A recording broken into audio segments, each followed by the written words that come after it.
अस्सलाम वालेकुम दोस्तों, वेलकम बैक टू एक ब्रांड न्यू शॉर्ट सी वीडियो के अंदर। दोस्तों, लारे मलिक और रजब भट्ट की नई कंट्रोवर्सी स्टार्ट हो चुकी हुई है। आप लोगों को पता ही होगा इस टाइम जो गर्मा गर्मी चल रही है।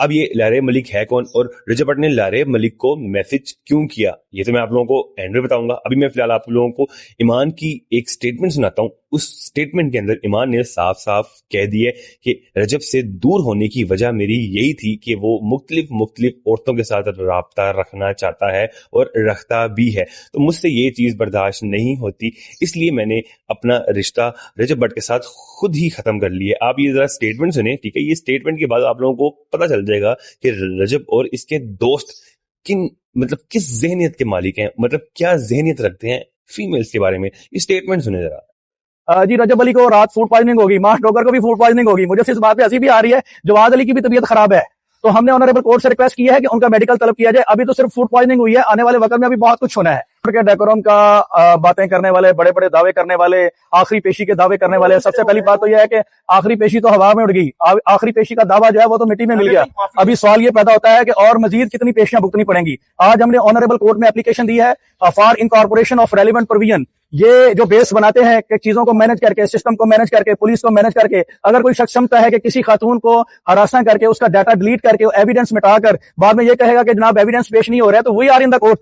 आज हम अदालत में मौजूद हैं, हम सुबह से 8 बजे से अदालत में मौजूद हैं, हम एविडेंस दे रहे हैं। कहां है फिर बाकी अक्यूज? ठीक है, बड़े बड़े दावे करना बहुत आसान होता है। आज हमने अदालत को असिस्ट किया है। आज उनकी रिक्वेस्ट पे 3 लोगों के मेडिकल आए हैं। जो आखिरी पेशी का दावा था वो तो आज मिट्टी में मिल गया, और यही वजह है कि आज अदालत में उनको मुंह छुपाने के अलावा और कोई जगह नहीं मिली। और सिंपल ये बहाने नेक्स्ट डेट ऑफ हियरिंग पे हमने अदालत से इस्तदा की है कि 8 बजे मुल्जमान अदालत में पेश हो। जब जज 8 बजे आता है तो ये कोई खलाई मखलूक नहीं है, ये कोई और दुनिया से नहीं आई। There is no separate court for the YouTuber and for the private person and for the public servant. सबके लिए इक्वल प्रोटेक्शन ऑफ लॉ है। जब कंप्लेनेंट 8 बजे अदालत में मौजूद है, तो ये कहां से उतरे हैं जो 10 बजे या 11 बजे आता है, जिसपे अदालत ने भी इस बात पे हमारी एग्री किया कि मैंने तो कभी अपनी प्रैक्टिस में ये नहीं देखा कि मुल्जमान 10 बजे हैं। Anyhow next date of hearing पे मेडिकल भी ये प्रोवाइड करेंगे अदालत में, और उस मेडिकल को भी हम देखेंगे कि किस तरह से फूड पॉइजनिंग हुई है और क्या वो मेडिकल स्टेट करता है। असूल तो यही बनता है कि आप उस एप्लीकेशन के साथ ही वो मेडिकल अटैच करते हैं। ये तो एक फर्जी बेबुनियाद सी बात है। मैं सिंपल ये कहूंगा, मामला आ गया पढ़े लिखे वकील के पास, अब आपको प्रिपेयर होकर आना पड़ेगा। तो फ्रेंड्स, आप लोगों ने आयशा जट की स्टेटमेंट सुनी है। अब आप लोग कितना एग्री करते हो आयशा जट की स्टेटमेंट से, आप लोगों ने मुझे कमेंट्स में आके लाजमी अपनी अपनी राय देनी है। अब दोस्तों, मैं आप लोगों को बताता हूँ कि लारे मलिक ने जो रजब भट्ट को जवाब दिया है वो क्यों दिया, और रजब भट्ट ने लारे मलिक को मैसेज क्यों किया। भाई मैं बताता हूँ आप लोगों को, बहुत लोगों को पता है, बहुत लोगों को अब घटिया और गंदी सोच मैं आप लोगों को बताता हूँ जो भट्ट साहब की है।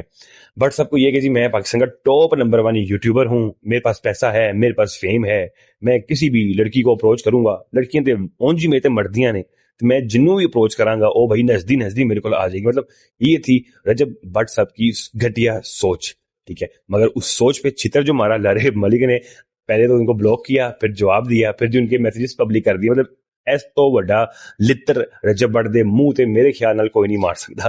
ज्यादा भाई बहुत ही घटिया काम किया भट्ट साहब ने, बहुत ही घटिया काम किया है। बहुत ही यहाँ से जाहिर होता है कि भट्ट साहब की जो परवरिश है ना, भट्ट साहब की जो वो की गई है, मतलब जो हाँ परवरिश की गई है, भट्ट साहब की जो परवरिश की गई है ना, वो बहुत ही घटिया इंसान ने की है। लिहाजा अल्लाह माफ करे, अल्लाह माफ करे, अल्लाह बचाए ऐसे लोगों से। और अल्लाह इज्जत अगर इंसान को देता है ना, पैसा देता है, शोहरत देता है, तो मेरे ख्याल से उस इज्जत की इज्जत रखनी चाहिए, उस पैसे को संभाल के रखना चाहिए। और साथ ही साथ जो है अल्लाह अगर आपको फेम दे रहे हैं तो अल्लाह का शुक्र अदा करना चाहिए, ना कि उसका मिस यूज करना चाहिए, जैसे कि भट्ट साहब कर रहे हैं। ज्यादा कोई नहीं, क्या कह सकते हैं। तो फ्रेंड्स, ये थी आज की वीडियो और उम्मीद है आप लोगों को वीडियो पसंद आई होगी। वीडियो पसंद आई, चैनल को सब्सक्राइब कर दें, बेल आइकन को प्रेस कर दें ताकि वीडियो की नोटिफिकेशन आप लोगों तक टाइम पहुंच सके।